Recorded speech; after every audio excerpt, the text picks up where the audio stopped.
Many reasons for Maryland's fiscal struggles. One is, of course, that we've grown state government a lot over time. Maryland's taxpayers know that taxes have been increased many times over the last several years.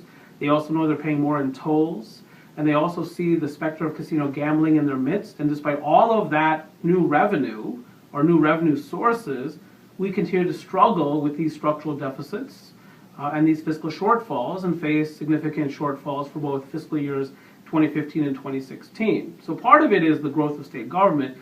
There's also economic structural issues. Our economy is largely oriented toward institutional employment. The economic development mantra in our state has been feds, meds, eds, and beds.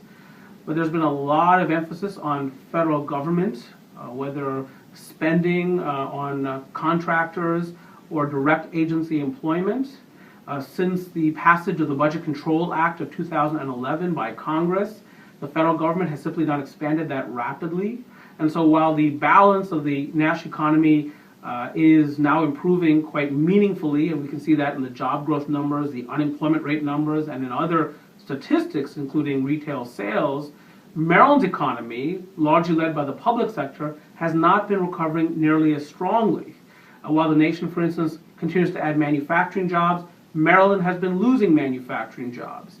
And we're simply not attracting enough private investment to offset the impact of public sector downsizing.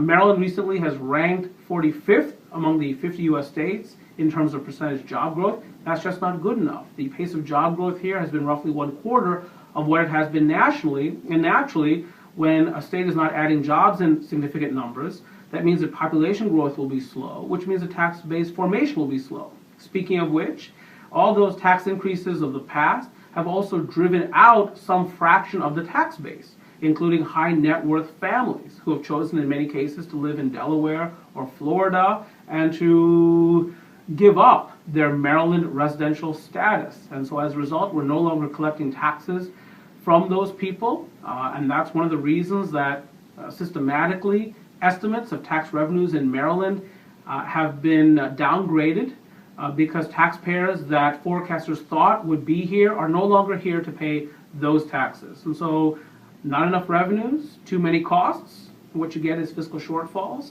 and that's going to impact the economy significantly in 2015 as the state begins to reckon with those fiscal realities.